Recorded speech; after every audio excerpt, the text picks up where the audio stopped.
What if I told you that the way that you treat leftovers in your fridge might be telling you something about how you see yourself? Now, I know that sounds ridiculous, but 6 months ago, I found myself furious over a container of roasted zucchini.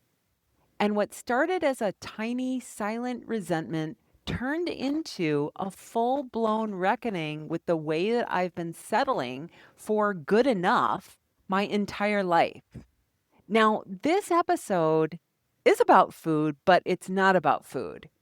It's about what we think we deserve and how we as women are trained to take the smaller portion, clean up the mess, and keep things running quietly without complaint.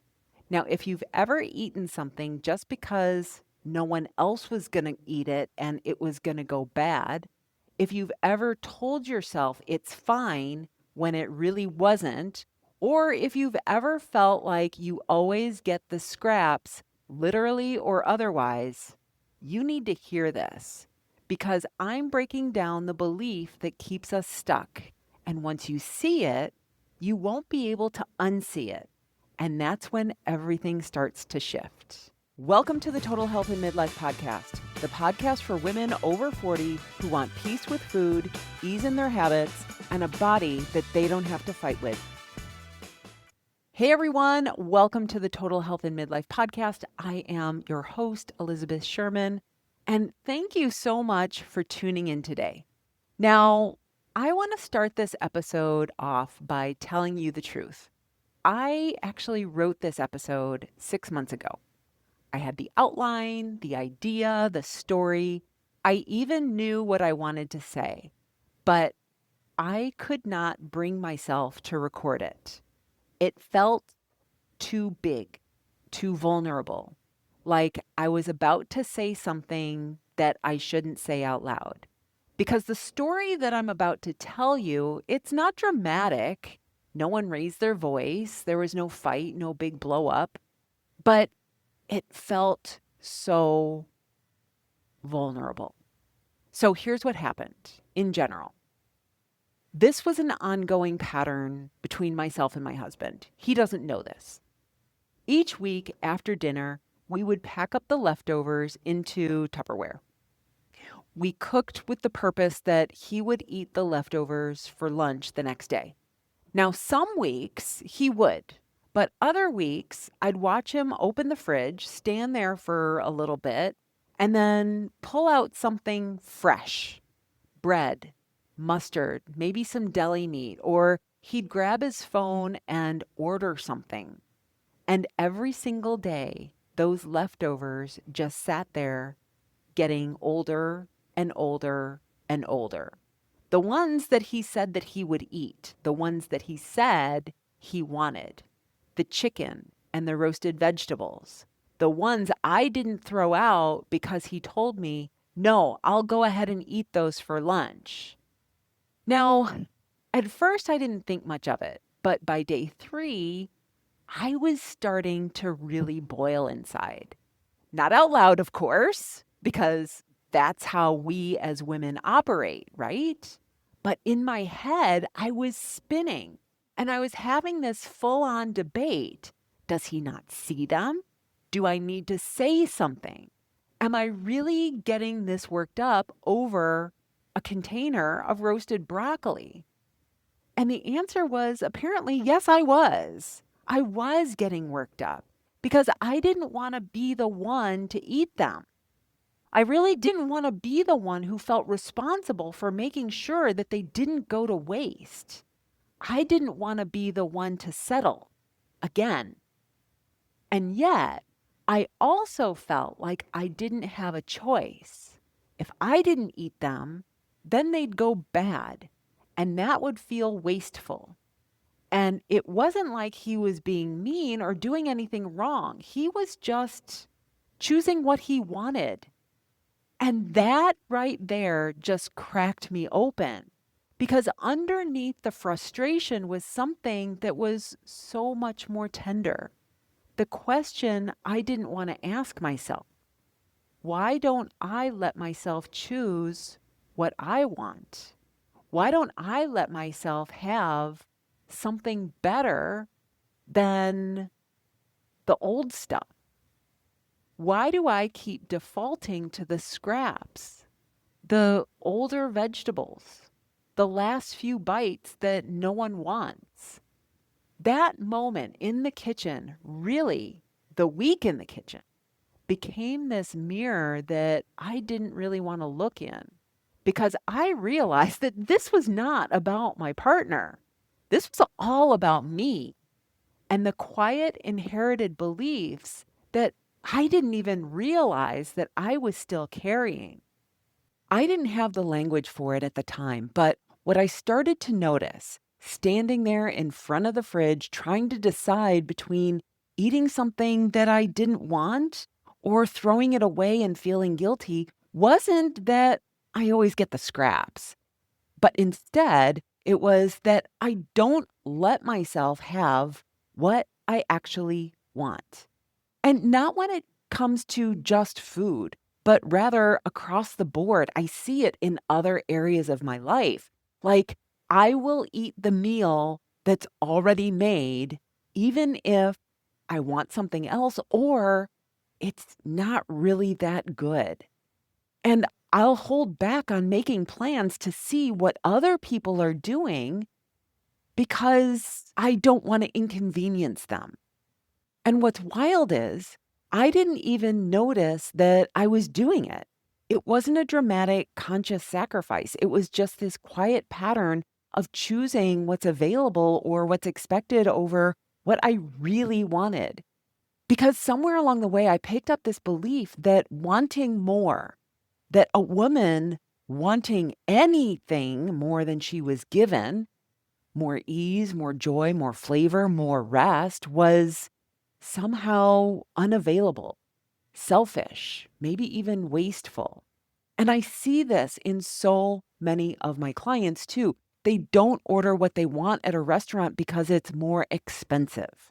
They eat the leftovers so that they won't go to waste, even if they're not really good. They downplay their preferences like they're asking for too much. They don't ask for where I want to go for dinner. And it's not about greed, it's about giving ourselves permission. Somewhere along the way, we stopped giving ourselves that. And that's what this moment exposed for me.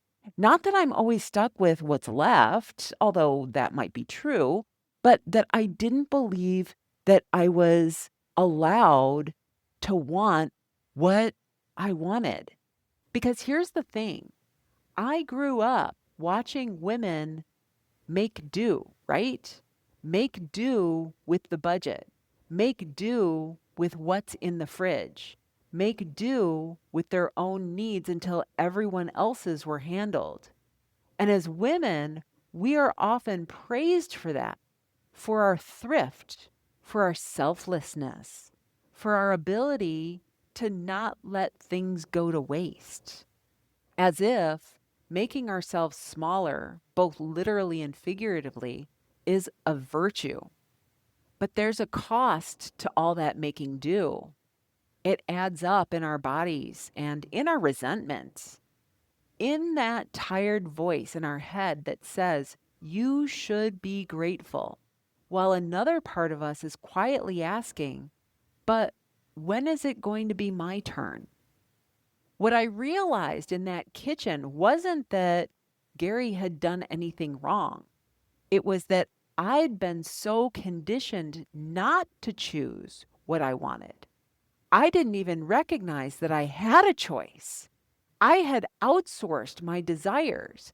I had been waiting for someone to give me permission to want the fresh food. And it made me wonder, how many times had I eaten something that I didn't really want just to avoid feeling wasteful? How many times had I taken the smaller portion because I thought that's what made me good or what I was supposed to do? And what would it mean to let that story go? To believe that I could be responsible and well fed, that I could honor my values without always being the one who settles. that I could be generous without being a martyr. This moment with the leftovers exposed a pattern that I had never really questioned before. And once I saw it, I couldn't unsee it. And more importantly, I didn't want to keep living it. I remember one night just feeling ridiculous. Like, why was I making this a thing? They were just leftovers, just vegetables, just food that I didn't want. And yet, the swirl of feelings in my chest said otherwise. I felt frustrated, dismissed, invisible, and then immediately ashamed for feeling that way.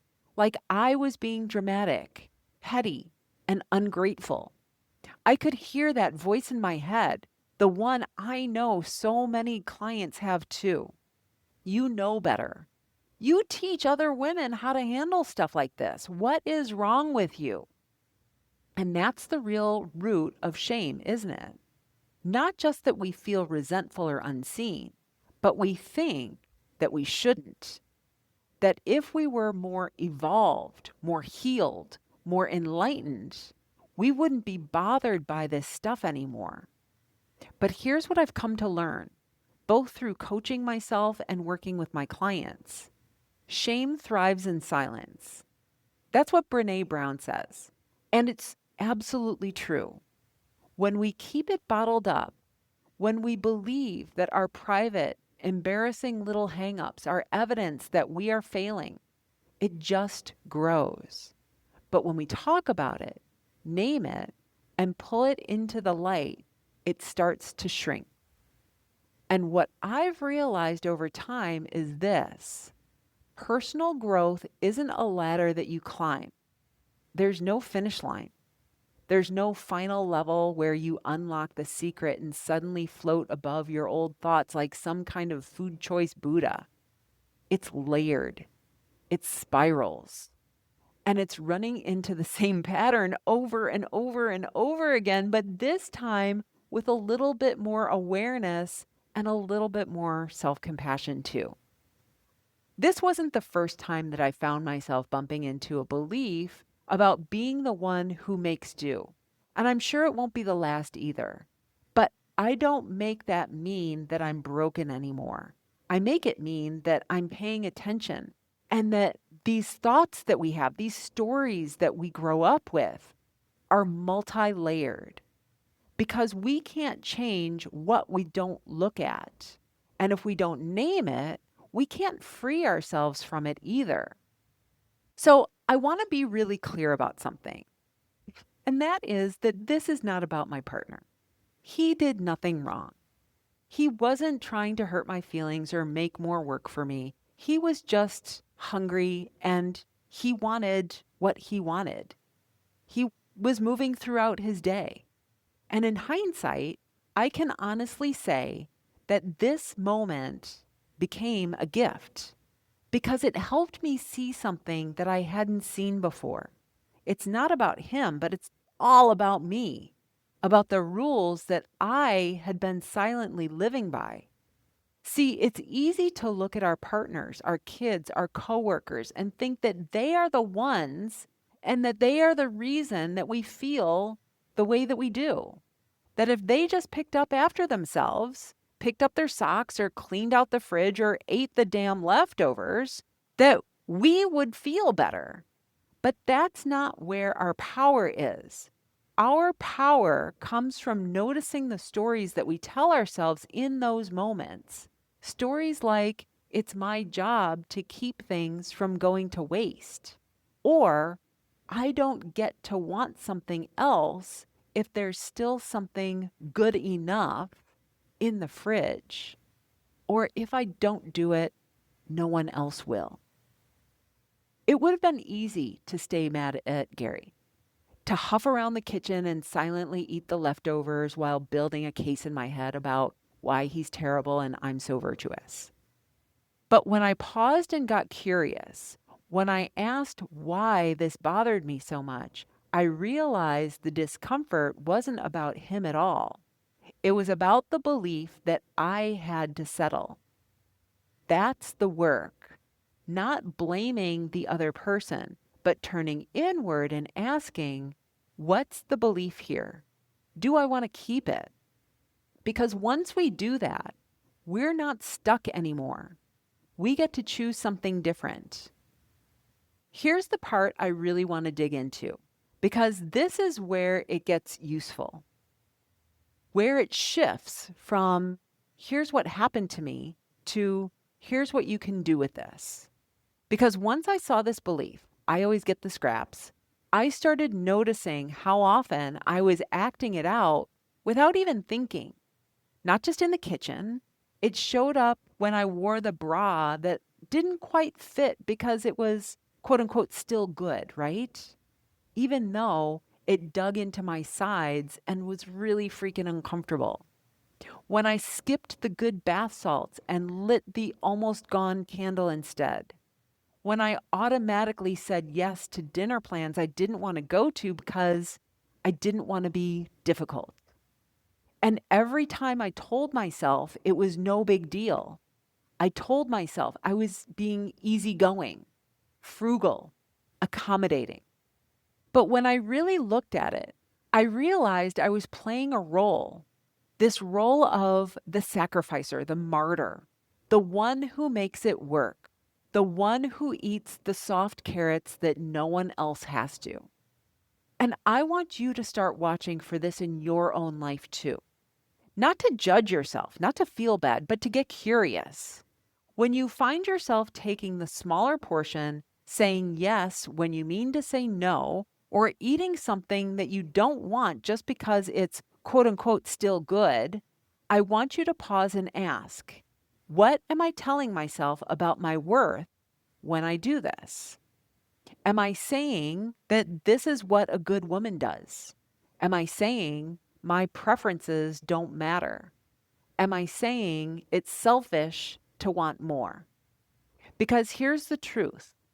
A lot of us were raised in systems, families, churches, and cultures that taught us that virtue looks a lot like self-denial, that thrift and sacrifice and putting others first makes us better somehow.